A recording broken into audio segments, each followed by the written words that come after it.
Oi, gente, aqui no Decodificando Matrix, o filme. Sabe a cena da luta final entre o Neo e o Smith?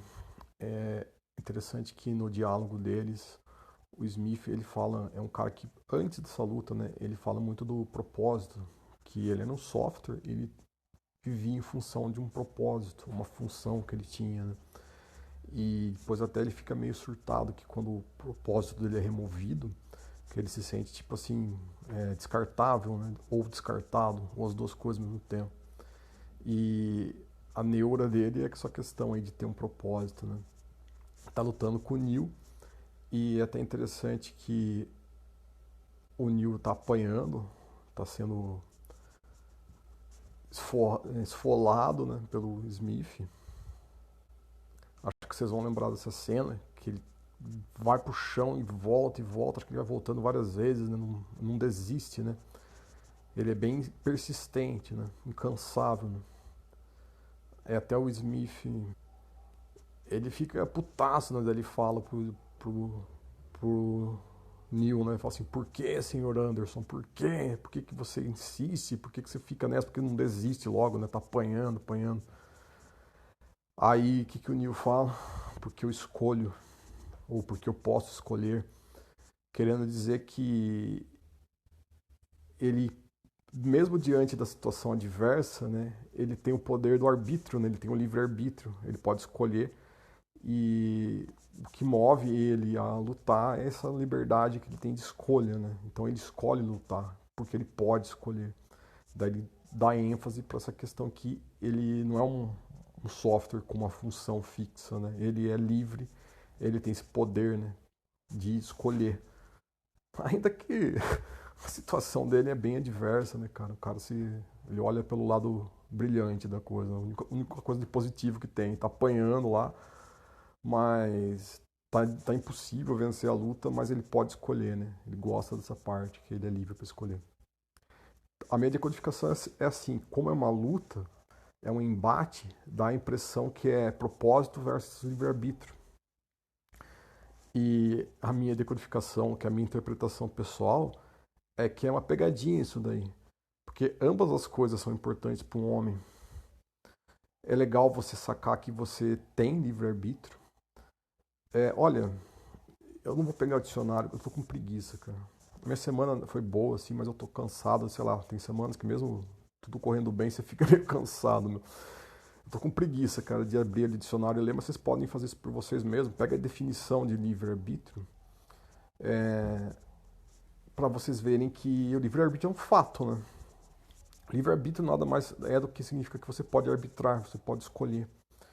Eu posso escolher dormir às 7 ou às 8. Aí tem pessoas que vão debater porque não entendeu o que é livre-arbítrio. É um exemplo singelo, bem bobo esse, dormir às 7 ou às 8. Mas é um exemplo de livre-arbítrio. Não é nada para além disso, é um conceito tão simples que o ser humano ele tem, ele é capaz de fazer escolhas. Aí tem as pessoas que entram para um debate semântico, daí começam a falar, mas nossa, é só isso, olha as escolhas, que as escolhas são limitadas e você não escolhe o conjunto de escolhas disponível. É um conjunto finito e limitado de escolhas. Eu posso escolher se eu vou para um emprego ordinário ou se eu vou morar na rua. Olha que beleza. Eu não consigo criar uma opção assim, já sei, eu quero ser jogador de futebol da Champions League. Eu não posso criar essa opção e daí poder escolher isso. Daí os caras acham que isso aí nega o livre-arbítrio, mas, meu, é um debate semântico. Os caras mudam a definição de livre-arbítrio para querer refutar o livre-arbítrio. Moral da história. É interessante essa questão que não só o Neo, mas todo qualquer ser humano, a gente tem esse poder da escolha. E é engraçado que, ainda bem que eu não venho aqui nesse canal pagar de guru de ninguém, cara. Eu só sou um cara legal aí, pesquisando e o meu lance é que eu vou no cerne das coisas, tá ligado? Eu não me perco em detalhes e coisas fúteis.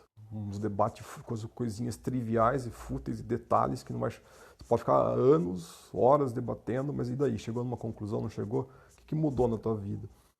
Todas as coisas que eu vou estudando, sempre eu vou no cerne, cara, na questão que importa, né? Então por isso que eu tô apontando isso. Embora eu não sou um mestrão aí na questão aí de usar as escolhas e fazer boas escolhas na vida, cara. Sou um cara mediano até nisso. Mas, bicho, aí tem coisa, cara. Eu já vi pessoas falando sobre isso, apontando, pessoas mais espertas do que eu, de você prestar atenção na tua vida, nas escolhas que você tem para fazer. Ah, é trivial. Essa coisa, opção trivial um, opção trivial 2. Olha lá se tiver 3, 4 opções, tudo não é o que eu quero, não é o que eu quero, isso aqui é mais ou menos, isso aqui é uma porcaria. Se foda, meu. Você pode escolher e fica a dica, cara. Que eu acho que não é por um acaso que esse filme fala disso, da escolha. É pra tacar na cara do ser humano que tá assistindo. Ó, só pra te lembrar, você é um ser capaz de escolher. Bom, como eu disse, eu não tenho propriedade para falar disso, só vou deixar apontado. Se quiser subestimar isso, eu não subestimaria. É uma escolha, né? Quiser querer subestimar isso. Mas eu escolheria, acho que tem sabedoria refletir bem assim, o que que eu posso escolher e aprender a fazer boas escolhas, aprender a ler na vida, né? Peraí, agora é um momento de escolha, eu posso fazer isso, ou isso, ou isso. Qual que é o menos pior? E sabe qual é a moral da história? De novo, sem querer dar uma de guru, teve umas coisas na minha vida, coisas pequenininhas assim, mas puta, eu escolho essa merda ou essa bosta ou esse cocô. Ah, deixa eu ver, eu vou escolher esse aqui. Eu acho que esse aqui é ainda o menos pior e é que nem uma escadaria assim que você não vê o que tem lá no topo, mas você vê o próximo degrau, você escolhe subir o próximo degrau. Grande bosta, você está no degrau um ou no 2, né? Que muda na vida, né? Dá até desânimo, assim, não é empolgante a escolha. Mas no fim das contas, você vai fazendo escolha certa, certa, certa, opa, você chega mais ou menos em algum lugar, assim. Isso aí que eu vivi na minha vida. Coisas assim, escolhas que grande porcaria não eram grandiosas, mas acabou assim dando um. É como se fosse uma ramificação. Você vai chegando em melhores destinos e você vai desbravando assim, escolhendo coisas, fazendo as escolhas certas. O grande problema é serem coisas triviais e parece que não vai chegar em lugar nenhum, não é o que você queria. Essa que é a questão. Aí, mas e o propósito? Então, aquilo que eu estou falando, e também para todo e qualquer homem, essa questão de você ter um propósito. De novo, eu não vou pegar o dicionário, abrir ali e falar sobre propósito, e também não tenho propriedade para falar isso. Que eu sobrevivo apenas, eu não sou um ser orientado a propósito. Busquem essa informação, isso do propósito, o que, que é isso, todo mundo tem um, como que encontra, como que vive o propósito, boa sorte, cara. Já vi coach falando disso, mas aquele blá blá blá, compre o meu curso e não me convenceu, mas eu desconfiaria também de novo, por que, que esse filme fala de propósito? Ah, é o personagem lá, é o software que tem um propósito.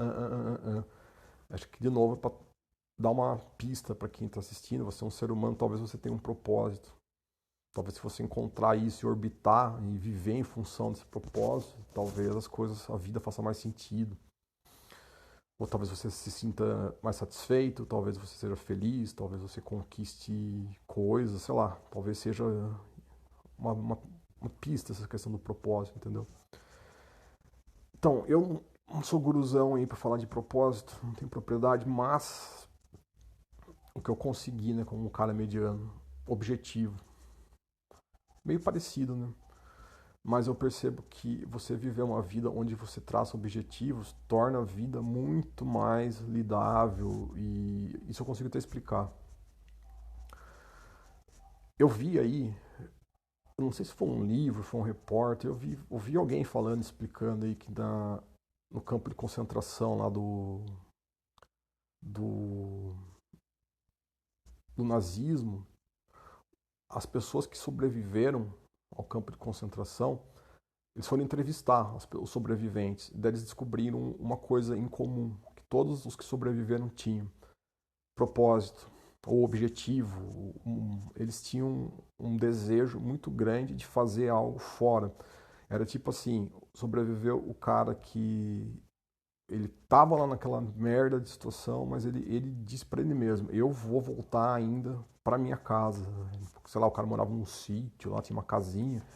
Não interessa o que, que ele vai passar ali, o que, que ele está sofrendo. Ele vai ele vai voltar para aquela casa, ele vai ter essa sensação de voltou para casa dele. Ou era assim, tá sofrendo lá no campo de concentração, mas ele passando todas as dificuldades lá, as calamidades lá, o martírio, né, o sofrimento, mas ele ia voltar a ver tal parente, a esposa, o filho, a filha, o pai, a mãe, mas firme nesse propósito de rever um ente querido, um familiar amado. Aí todos os que sobreviveram eles tinham essas coisas aí, um objetivo assim muito e essa coisa, esse grande apego, esse grande desejo, essa coisa latente de ter um objetivo. Isso que tornou possível sobreviver, né, às mazelas que eles sobreviveram. Aí, cara, que eu vejo o que eu aplico isso na minha vida. Eu tenho uns objetivos simples, né? Por exemplo, eu estou numa meta de ler um livro por ano, mas eu gosto de comprar um livro. Eu primeiro pesquiso bem para ver qual livro que eu vou comprar. Ao invés de ler um monte de porcaria, eu tento achar assim os melhores livros que vão ser mais assim úteis para mim, mais interessantes para o meu desenvolvimento. É particular, pessoal, assim, não é profissional, não é visando dinheiro, e também não é só entretenimento, não. Tem que ser algo que agregue algo assim à minha vida, à minha jornada. Aí é um objetivo simples pra caramba, tá? Ler um livro por ano e tal. Mas eu tenho esse objetivo. Deixa eu ver se eu posso dar mais alguns exemplos. Nem vem ao caso o que eu faço, mas é tudo coisas dessa ordem, assim, uns objetivozinhos assim de vida. E por ter essas coisas, cara, tá, eu vou lidando com rotinazinha de trabalho, né? E tem problema, resolvo o problema quando dá para resolver. Dificuldades, desafios, imprevistos e tá, cara, mas eu toco a vida. Não sofro tanto, não fico em depressão, não fico angustiado, evito muito estresse. Com isso, cara, eu orbito os meus objetivos. Ter metas, assim, objetivos e ir caminhando, assim, em direção dos objetivos. É justamente para isso que serve, né? Para ter uma direção. Dá para fazer uma analogia com um barco à deriva. O que é a deriva? É justamente isso, não tem direção, não tem para onde chegar. Fica uma coisa caótica, uma coisa largada. Na vida, se você tem objetivo, pronto, você já tem uma direção. Faz mais sentido estar vivo, faz mais sentido trabalhar no emprego, picar o cartão, faz mais sentido organizar suas finanças, um monte de coisa faz mais sentido, cuidar da sua saúde. Vai dando sentido só de ter objetivo. Uma pessoa sem objetivo, tanto faz, tanto fez, se trabalhou, se gastou mais do que devia, se guarda dinheiro ou não, a pessoa vai ficando largada, assim, tá indo para onde, nem sabe para onde tá indo, porque não tem um objetivo, não tá indo para lugar nenhum mesmo, tá esparramado, né, tá sem direção, tá à deriva. Então é isso que eu penso aí do propósito, né? Ou você tem um, já sabe, ou você busca meios de conhecer esse propósito. Se tiver como eu aí, acho que muita gente mediana não tem propósito, porra nenhuma, mas dá para você pôr objetivos na sua vida. Mais um exemplozinho ilustrativo. Pô, o cara tem um objetivo, atingir tal peso. Ele pega a altura dele lá, pesquisa lá educação física, nutrição, sei lá o que, anatomia humana e vê lá qual que é o peso ideal. Qual que é o objetivo? Chegar no peso X lá, onde X é o ideal. Aí esse cara vai buscar o que? Dieta, atividade física e daí? Ele tem uma direção, ele tem um objetivo, que é o peso ideal. Vai fazer muito mais sentido a dieta, o sacrifício, a disciplina, fechar a boca, controlar o garfo, fazer atividade física um dia e depois de novo, ganhar ritmo de treino, porque tem um objetivo. Se um cara se diz, vou emagrecer, daí como começa a dieta? Segunda que vem, na próxima vai cancelando, cancelando. Claro, não tem um objetivo definido, como é que vai chegar a algum lugar sem uma meta? É que nem ter um mapa, eu quero ir para Genebra, Suíça. Bom, tem um oceano no caminho, no Brasil, mas pelo menos eu tenho uma direção, né? Vai ter o lado errado, se eu estiver indo para o lado oposto, vai ter o lado, cara, tá certo, pelo menos. Se eu estiver indo na tal direção, No meu caso seria, eu acho que Nordeste, teria que ir pro Nordeste. Para cima e para a direita, assim, Nordeste. Então se eu estiver caminhando pro Nordeste, eu já estou na direção de chegar em Genebra. Agora, se a pessoa não tem um mapa, não tem um ponto para chegar, ficou parado, tá certo. Para qualquer lugar que for tá errado. E não tem objetivo, não tem um ponto a chegar, a pessoa fica largada. Então eu acho que essa foi uma pista dessa questão aí do propósito versus livre-arbítrio. Porque não são coisas que se antepõem aí, se contrariam, né? Pelo contrário, eu acho que é importante para o ser humano, para o homem ter as duas coisas. Só mais uma questão desse negócio de objetivo. Eu lembrei também que é muito masculino querer controlar alguma coisa. Controlar o mundo, a sociedade, o macro, a política, a economia, isso aí é loucura. Tem gente que se diverte, né? Aí eu já não acho que é propósito, eu não acho que é objetivo. Eu acho que é muito ilusão, sabe? A pessoa que pira na política, numa vertente lá, passa décadas defendendo comunismo, anarcocapitalismo, não sei o que lá, mas cadê que vai ser implantado? Cadê que isso vai ser atingido?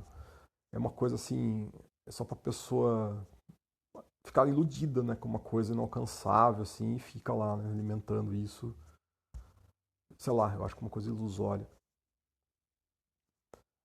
Tem gente que se perde nessas coisas aí. Mas é opinião, é achismo, né? Quem é feliz assim, seja feliz. Mas o que eu tô falando de controlar alguma coisa, por exemplo, meu, dá um exemplo bem simplório, mas tá ligado esses jogos de videogame, RPG, que costuma ser assim, você tem que controlar seu inventário, as coisinhas, os itens, quantidade, lá, as moedinhas, quantidade, ter mais, e comprar coisas, ter os seus itens que você comprou. Por que as pessoas jogam isso? Muitas vezes adultos jogam esse tipo de coisa, cara. Essa coisa masculina de gostar de controlar coisas. Mais um exemplo, agora não tão simplório. O cara tem a própria empresa dele, comércio, pequena empresa que seja, mas daí o cara controla a parte contábil, as finanças, vê os gastos, ali os custos, as despesas, folha de pagamento, o imposto, o lucro. O cara vai controlando aquilo e gosta de fazer aquilo, né? Mete a cara ali na planilha ali, sente até um tesão naquilo, cara. Ah, é por causa do lucro, por causa do dinheiro. Tá te tirando algo do interesse da pessoa, tá bom, mas é a parte de ter controle, assim, totalmente masculino. Desde jogos que a gente joga, ter o controle de alguma coisa, eu gosto de controlar minha despensa, cara, deixar tudo organizado, assim, controlado. Coisas nutritivas, coisas que, tipo assim, eu sei que todo dia, na hora que eu vou fazer uma refeição, tem coisa na minha despensa para montar uma refeição. Seja café da manhã, almoço ou janta, não tô zerado nunca, sempre tá sob controle. Essa questão de gostar de controlar coisas, acho que é tão masculino. Não sei se teria mais algum exemplo. Ah, outro exemplo, o cara que cuida do carro e olha o óleo, olha a água e vê lá o que mais tem para ser controlado num carro e limpa o carro por dentro e por fora e gosta de deixar o carro assim bem cuidadinho e tal. Seria isso, essa coisa masculina de ter controle de algo e tal. Quem tem sítio, chácara, costuma ter assim as coisas assim organizadas, quem gosta disso, né? Ter o pomar lá bem organizado, o galinheiro, assim, tudo funcionando, assim, gosta de dar manutenção, deixar as coisas funcionais assim no sítio e tal, meu. Eu acho que essa coisa masculina de controlar algo, tá ligado? A gente tem essa característica. Estou apontando isso daí porque eu acho que é meio que a gente vai se sentir feliz, produzir a parte neuroquímica do cérebro, produzir as coisas que deixam você saudável mentalmente, que é dopamina, serotonina, oxitocina, essas coisas, com coisas simples assim como manter as coisas em controle. O que dá pra gente controlar? Vou dar mais um exemplo. Dentro da minha casa, eu que decido quando tá limpo, quando é dia de limpeza, onde fica cada coisa, onde que eu vou guardar minhas roupas, e tal coisa, e as ferramentas, e os itens de cozinha. Tá tudo controlado, tudo organizado. Livros, organizar os livros e tal. Uma coisa maravilhosa que eu aprendi com o minimalismo, você chega na tua casa, você ranqueia as coisas, acho que é 3 categorias. O que que é útil e você usa, o que que é mais ou menos, assim, você nem usa muito, mas é caro, vai dar trabalho de você repor. Então você até guarda uma coisa que você usa pouco, mas por causa disso, porque custa caro e até você comprar de novo vai ser difícil o acesso. E o terceiro lugar são coisas que é lixo, cara, assim, você está guardando aquilo de entulho, você mal usa, é barato, na hora que você precisar de novo você pode comprar por poucos reais, você está guardando de entulho. Daí, por isso que é minimalismo, né? Você vai se livrar de um monte de coisa que é fútil, supérfluo, inútil, é quinquilharia. Pode pôr isso aí a teste e fazer, cara. Eu fiz assim, gostei muito da sensação de se livrar de parafernália e coisas assim inúteis. Você ocupa espaço, pega poeira e é lixo e tal. Se o objeto tiver usável, você doa. Se quiser vender, também vende, se tiver quem compra. Se não, vai, põe no lixo mesmo e se livra dessas quinquilharias, assim. Controle, aí eu já entrei na organização, né? Mas não deixa de ser controle sobre a sua própria vida, assim. Dá um prazer nisso, né? Enquanto a gente estressado, deprimido, desanimado, umas coisinhas simples assim, eu acho que dá um ânimo no cidadão. Bom, só posso compartilhar aí as minhas experiências. Se for útil, usa. Se não for, não vale perder a amizade. Mais decodificação. No Matrix 2, o Merovingio fala pra mim uma das frases mais fodas, se não for a melhor, cara, da trilogia. Que o Neo fala que ele não acredita em destino, tal, porque ele pode escolher, ele acha que sim, se existe destino, então anula o poder de escolha humano, né? E na verdade isso daí, eu gosto de pensar nisso como um paradoxo. Existe destino e existe livre-arbítrio. Ué, mas uma coisa não exclui a outra? Não, é um paradoxo. É paradoxal que exista livre-arbítrio e destino, mas é só isso.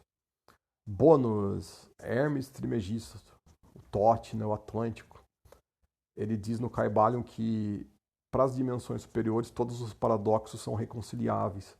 Ou seja, o que nós chamamos aqui de paradoxo nada mais é do que a gente não tem acesso à totalidade da existência, a gente percebe como algo paradoxal. Ou seja, não quer dizer que é impossível existir paradoxos. Pode perfeitamente existir livre-arbítrio e destino. Ah, explica isso para mim. Não, eu não vou te explicar, é paradoxal. Tem que expandir a consciência, chegar lá nos níveis lá superiores, aí faz sentido. Isso aqui dá para entender isso, mas eu entendo assim. Mais simples, o lance que daí o Neil fala que ele não gosta, né, do destino, que ele prefere acreditar que ele tem livre-arbítrio, que ele é livre para escolher, para arbitrar. Aí o Merovingio fala para mim que é a melhor frase, meu. Se não for a melhor, uma das. Que ele fala assim, em aspas, escolhas são apenas ilusões criadas pelos que detêm poder para aqueles que não têm poder. Traduzindo, se for um sistema, uma matrix, e há quem controle os que estão presos na matrix, até mesmo as escolhas, o que parece ser o teu caminho, o teu livre-arbítrio, alguém colocou os caminhos ali para você ir e tal, e você pode ser até influenciado, né? A pessoa está escolhendo, mas seria um tanto quanto previsível para quem criou as opções saber o que, que a pessoa vai escolher. Seria tipo um jogo de placar combinado, né? Aquele jogo viciado.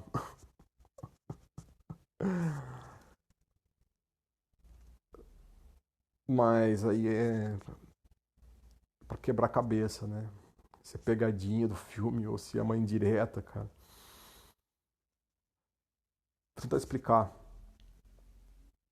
Quantas coisas na nossa vida alguém já antecipou. Por exemplo, o cara vai lá na faculdade. Quando eu fiz faculdade, assim, eu vi vários amigos, pessoas do meu círculo social em faculdade. A vida da pessoa é falar da faculdade, da prova que vai ter, do que o professor mandou fazer, da vida dos professores. E o mundo da pessoa é só faculdade, cara. Fica numa bolha mesmo ali. É desconectado do mundo exterior, vira um mundinho ali A pessoa é presa naquele mundinho, naquela redoma ali e tal. Tá, mas é incrível, né? Depois que você sai dessa bosta, dessa faculdade, o que você encontra? Um mundo onde mudou daí, tá? Aí é o mercado de trabalho, cara. Aí é buscar emprego, buscar dinheiro, buscar uma colocação no mercado de trabalho. Cadê aquela história da prova? O que o professor falou, deixou de falar? Foda-se, tudo isso daí já não faz mais sentido nenhum. Muda a bolha, né? Aí, depois que a pessoa terminou, saiu dessa bolha e tá com o diploma, não foi pro mercado de trabalho. Previsível. Vai financiar imóvel, vai comprar carro, vai tentar viajar uma vez por ano, né? Ir para hotel, restaurante, consumir, né? Comprar um pouco de liberdade, né? De aventura na vida e tal. Aí que tá. Você acha que alguém não pensou nisso? Você acha que no dia que você decidiu ir para uma faculdade, decidiu ir buscar emprego, decidiu financiar, você acha que isso não tinha sido tudo premeditado, já pensado por aqueles que detêm o poder? Eu acredito que nesse sistema que a gente vive de consumo aí, capitalismo, política, essa, sociedade secreta, serviço de inteligência, essa porra toda aí, mundo militar, muito do que a gente decide, não, eu escolhi, na hora que o cara escolheu ser um militar já estava previsto já. A população vai se reproduzindo, vai ter X% de pobre, pobre não tem onde cair morto, não pode ficar coçando o saco, ele precisa trabalhar para conseguir um quadrado de terra lá, um quadrado de concreto. Parte desses caras vão ir ser a segurança pública, né? Vão ir ser as Forças Armadas, previsível. Uma parte vai escolher trabalhar na saúde, médico, enfermeiro, técnico de enfermagem. Uma parte vai encarar ser lixeiro, construtores. Uma parte vai encarar entregar pizza. Então, uma parte vai ser caminhoneiro. Olha que beleza. Eu acho que é muito assim, as classes do topo, as classes dominantes têm tudo isso sob controle, né? Eu não acho que é ao acaso, assim, orgânico, né? Acho que é bem pensado.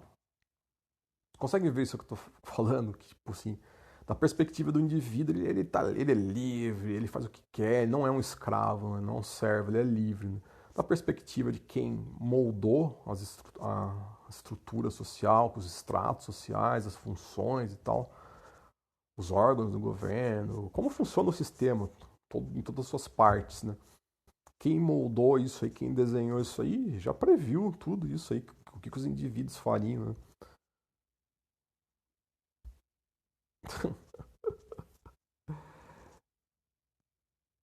Bom, é só uma interpretação, mas essa frase dele aí dá para ele levar para outro nível, né? Se for uma Matrix e entidades aí de outras extradimensionais controlam essa porcaria, aí que ficou mais louco no negócio, né?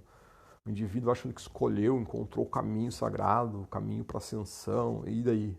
Será que já não estava previamente já traçado esse caminho aí? A sociedade secreta, nossa, achou um guru, pode ser parte do sistema, entendeu?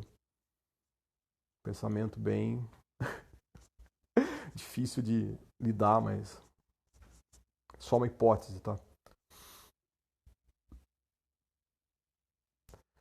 Por fim, isso aqui eu vi no Mark Passo, ele tem um vídeo decodificando o filme Matrix, né, a trilogia, né? Nossa, faz tempo que eu assisti e eu lembro perfeito dele ter falado isso.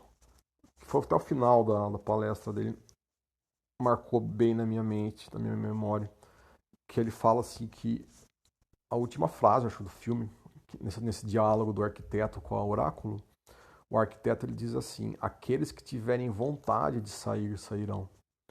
Que ela pergunta para ele, né? Tá, mas e as pessoas que ainda estão presas lá na Matrix? Daí ele vira e fala assim: aqueles que tiverem vontade de sair, sairão, ou serão libertos, um negócio assim. Mas daí o passo ele dá ênfase nessa questão da vontade para sair da Matrix. É pré-requisito ter a vontade. Então daí só posso deixar isso aí como dica, né? E aquela perguntinha, né? É só um filme ou é um manual? Um manual técnico, cara. Mas então, mas pode pesquisar essa frase aí do final lá. É que em português talvez não dá tanta ênfase quanto em inglês, mas não sei, mas assim, que fica enfatizado, né? Não é uma interpretação forçosa, essa questão de dar ênfase na vontade, né? Só sai quem tiver vontade, presta atenção nessa questão da vontade, né? Seria um pré-requisito. Ter vontade de sair da Matrix. É que assim, vamos lá, vou dar um pouco da minha interpretação. Eu acho que quem tiver vontade de sair da Matrix vai buscar conhecimento, vai querer entender mais o que é essa realidade, como que funciona. Você tem que melhorar, você tem que melhorar você mesmo, tem que se esforçar, tem que ter disciplina, tem que estudar. A pessoa vai encarar esse desafio, vai chamar a responsa para si. Essa que é a questão da vontade, né? A vontade vai implicar em a pessoa tomar certas ações, certas medidas, a pessoa se mexer, né? Se esforçar, fazer algo, né? Não basta falar que tem vontade, eu quero sair da Matrix. A pessoa que tiver vontade de fato vai ir galgando os degraus aí para sair, seja lá qual for os degraus, cara, mas seja lá qual seja a direção aí que tem essa saída aí. Bom, é isso aí. Valeu, fui, até mais.